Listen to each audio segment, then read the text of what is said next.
Knowledge is harmful. Ignorance is bliss. I'm going to burn my notes upon the end of this diary. I want whoever to find this to heed my word. Something that you cannot do is know. You cannot know what is out here. And I just need to say that I hoped this would end finite times. Perhaps even a haunting dream. I never believed, however, that dreams would come true. Then I realized that nightmares are dreams too in these nightmares. It stops, but it never leaves me. And this mightn't just quote Caesar's eyes, but an end to force us to have to do these things. But here we are, in vain, and in living hell.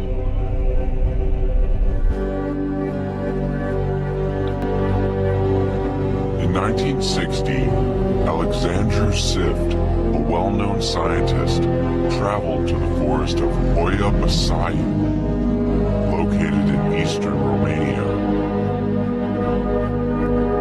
The Hoia forest had the reputation of being a hotspot for paranormal activities, the main reason for Sift's motivation.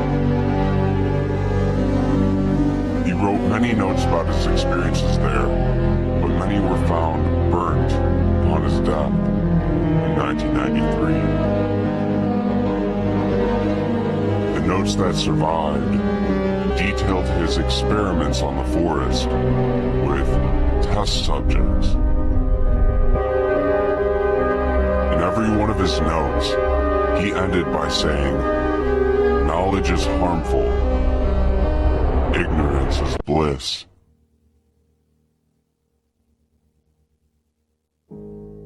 Ten years later, the Romanian government developed interest in the few notes that survived. So they sought to recreate his experiments. 3 men volunteered for it. They were told this was simply to see how an average person would manage to travel in a foreign territory, using only a compass and a light source.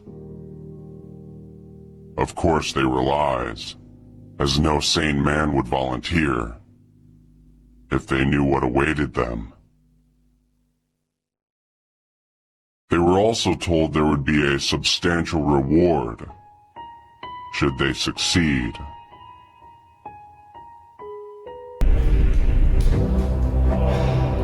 The first experiment went very well.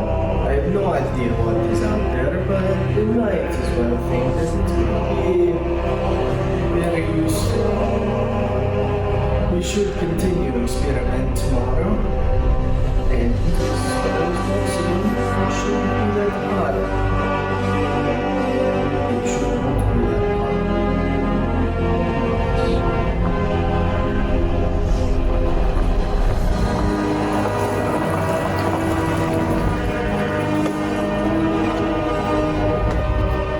Let's go meet the attendees.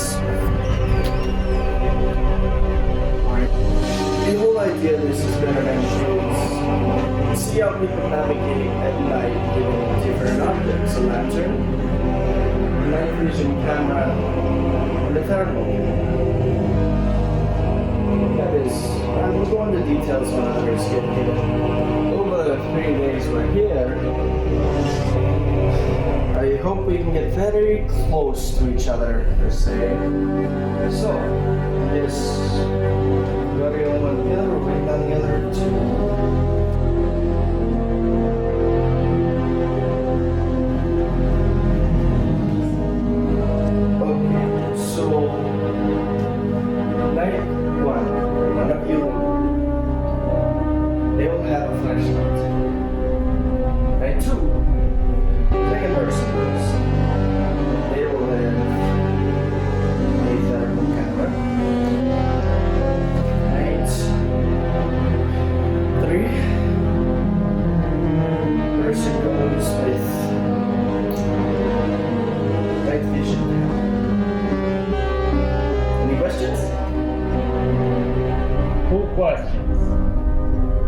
much are we getting paid? Google search.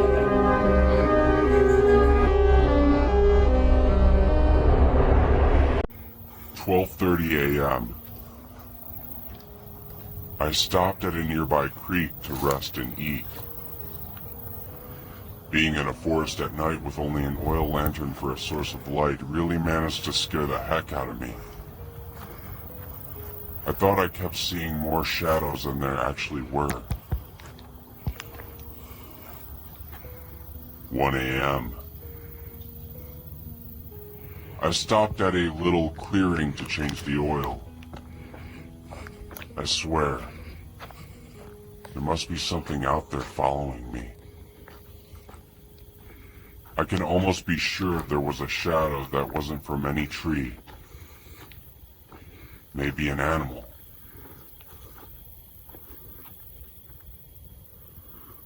"1:30 a.m. Now I'm really freaked out. I saw something staring at me in the distance. I only managed to see its silhouette, but as soon as I looked at it, it disappeared. The experiment went well, and it can be said that under no circumstance are we to have conversation, but the results are promising, and it needs to be said that we can very much learn more from this story of the Sanity.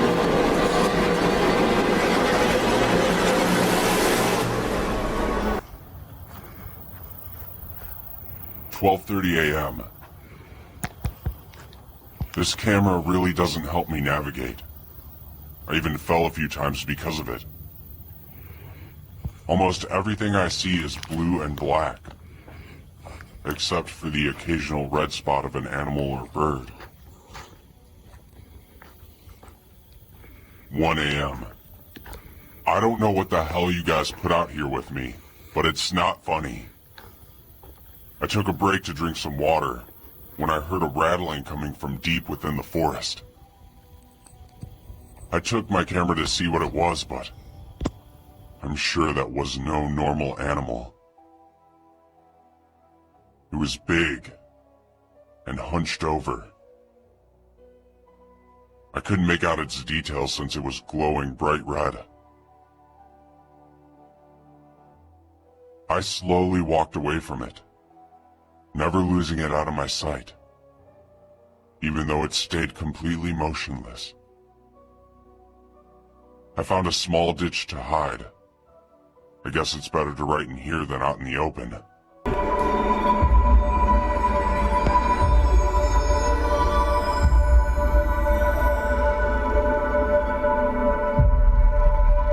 The second trial was a little discomforting. Something is out there. But what is the question? And it needs to be said that we need to, per se, extend. But I am not worried for my and my comrade's safety.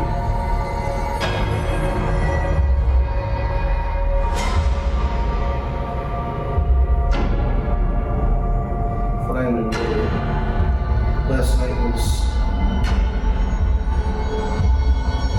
the notepad just, I don't know what to say. I'm having second thoughts about this experiment, and I don't know what we should do. It needs to be said that we should discontinue this, but my superiors do not listen. And I have to listen to them. The third subject never came back. He was deployed in the same spot on the following night. He had the same gear, except he had a night vision camera. When the agents were leaving the shack, they noticed a worn and ragged piece of paper on their doorstep. It had only one entry. It said the following: 12:05 a.m. If you find this, please tell my family I love them. These might be my last words.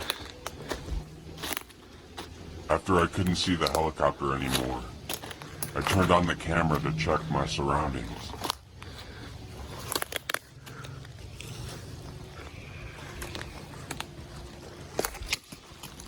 I can see it.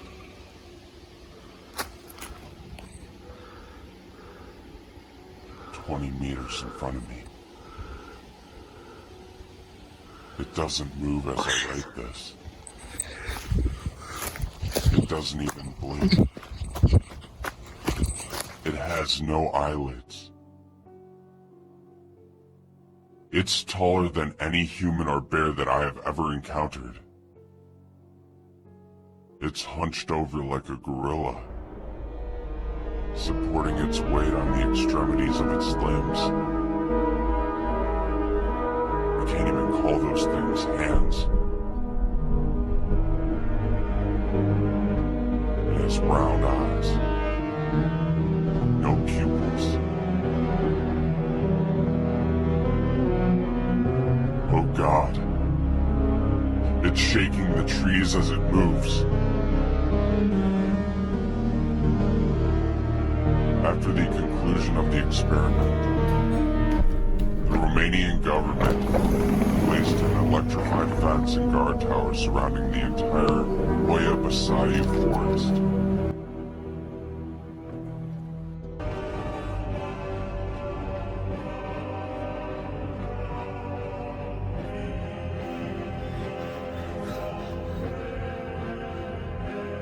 I hoped this would end finite times, perhaps even a haunting dream.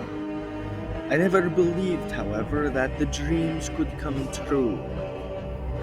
Then I realized that these nightmares are dreams too. This experiment was a mistake. It was a mistake that I am partially responsible for, and I regret it.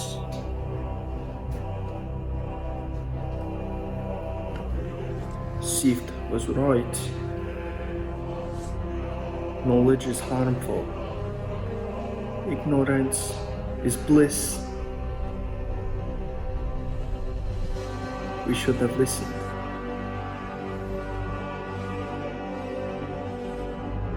They made sure not to let anyone in. Or anything out.